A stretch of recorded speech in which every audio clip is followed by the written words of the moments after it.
In this video, I will be showing you how to flip image in Canva. Let's get started.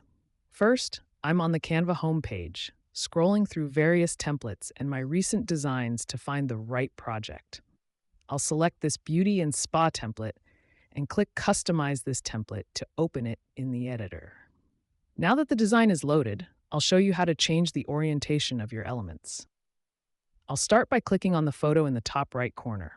Once selected, I'll go to the top toolbar and click Flip.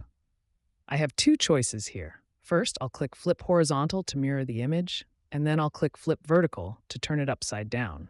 This works for graphics as well. I'll select the leaf illustration on the side and click Flip again. I'll try out Flip Horizontal and then Flip Vertical to see which look fits best.